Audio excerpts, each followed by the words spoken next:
पड़ेगा, पीटना पड़ेगा कि नहीं? अरे कब तक इनके भरोसे जियोगे? ये कानून के भरोसे मर जाएंगे तुम्हारे बहन बेटी, लूट जाएगा इज्जत, कोई सुरक्षित नहीं है। इसलिए जागो, एक क्रांति पैदा करो अपने अंदर में, और जब तक एक क्रांति पैदा नहीं करोगे सुधरेंगे नहीं। जिस दिन लट लेके खड़ा हो जाओगे, ये जो आज किया है ना, इनको तो उसी दिन सीधा कर देना चाहिए था, तब समझ में आ जाता सबको। लेकिन हम लोग कहीं ना कहीं खामोश है, इसका फायदा ही लोग उठाते हैं। तो मेरे नौजवान साथियों, हमारे में खून अभी भी गर्म है, हम ललकार रहे हैं। हमारे जो भी युवा साथी है, आने वाले भविष्य में अगर हमारे माँ बहन बेटी के साथ ऐसा होता है तो उसके साथ ऐसा कृत्य करेंगे कि वो उसको भी समझना पड़ेगा। बाद में पुलिस थाना कानून कायदा होते रहेगा, ठीक है? क्योंकि ऐसा नहीं करोगे तो ये लोग ऐसे ही अन्याय करते रहेंगे। अन्याय जितने भी बलात्कार के केस हो रहे हैं सब आदिवासियों के साथ हो रहा है, सब अनुसूचित जनजाति के साथ हो रहा है। ऐसा क्यों हो रहा है? हम सहते हैं। तो मैं समझता हूँ अब सहना बंद करो और हर गांव में ऐलान करो, संगठन बनेगा गोंडवाना गठबंधन पार्टी का, और इनको बातों के भूत लातों से नहीं मानते साथियों, इसको लात मारना पड़ेगा तब जाके सुधार होगा। और इनको ऐसे लोगों को सुधारो, नजर रखो। ये आपके बेटी यहाँ पढ़ने आती है जनकपुर में, अपना एक आशा रख के, ये सोच के कि भविष्य में पढ़ूंगी लिखूंगी और कोई अच्छा काम करूंगी, लेकिन यहाँ तो दरिंदे बैठे हुए हैं, उन्हीं के बीच में दरिंदे नजर लगाए हुए बैठे हैं कि कब मौका मिले तो इसको हम खा जाएं।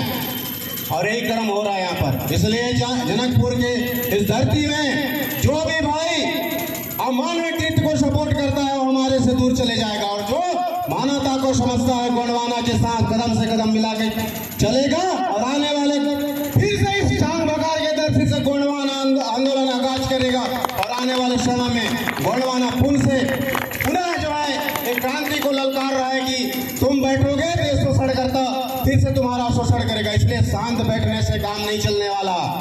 गोंडवाना के लोगों सुनो, जहां भी सोए हो बैठे हो, पुनः जागो। ये दादा मरगांव का आज हम सम्मान प्रतीक करते हुए क्या सीखे?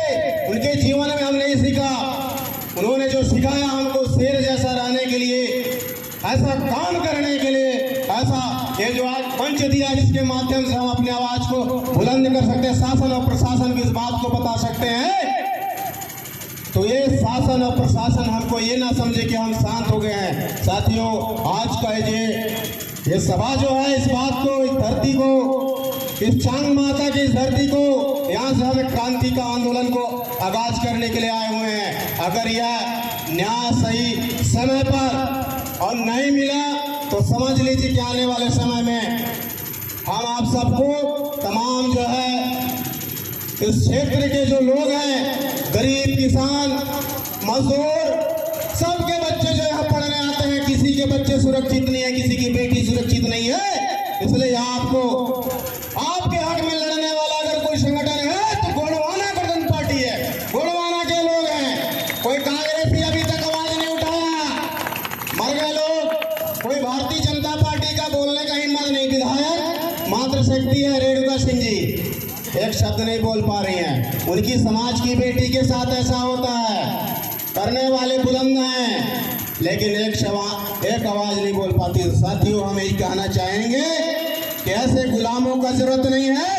ऐसे गुलामों को बना के भेजते रहोगे तो ये गुलामी करने काम करेंगे, आपका काम नहीं करेंगे। कर रहे हैं क्या?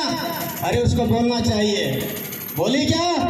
नहीं बोल रही है, क्यों बोलेगी? गुलामी करेगी। तो एक गुलाम, ये देश आजाद हो चुका है, आप आजाद होइए, आप लोग गुलामी नहीं करिए। और जो गुलाम लोग हैं उनका पीछा करना छोड़िए, उनके पीछे चलना छोड़िए, उनका बात मानना छोड़ दीजिए। साथियों, आपको इस संगठन एक नहीं कई बार कितने काम करके, कितने आंदोलन करके, कितने अधिकार दिला दिया, कितने हक और लड़ाई के जो लड़ाई है उसको लड़ रहा है, लेकिन फिर भी हमारे लोगों को यह ना समझ में आए कि गोंडवाना क्या है, गोंडवाना गठबंधन पार्टी क्या है। तो फिर आप ना समझ हैं और भविष्य में जरूरत आपको सिर्फ यही संगठन जो है आपके हक और अधिकार को दिला पाएगा, लड़ाई लड़ पाएगा। इसलिए आपको गोंडवाना गठबंधन पार्टी के साथ कदम से कदम मिला के, गोंडवाना के सिपाही के साथ कदम से कदम मिला के उसके बात को मानना पड़ेगा, चलना पड़ेगा। तब आपको न्याय मिलेगा, आपको हक मिलेगा। ये जनकपुर में जो हमारे दूर दराज क्षेत्र से हमारे जो गरीब किसान इस आशा के साथ अपने बच्चों को भेज रहे हैं कि पढ़ के आगे बढ़ेंगे, तो ये आशा छोड़ दीजिए। यहाँ पर हर वो व्यक्ति आपके बहन बेटी पे नजर रखा हुआ है, तो इनको सुधारने के लिए भी आपको एक अलग टीम बनाना पड़ेगा। और जहाँ पे नजर आए वहाँ पर पहले सुटाई करो, इसके बाद समझ में आएगा। ठीक है, तब समझ में आएगा, वैसे समझ में नहीं आएगा।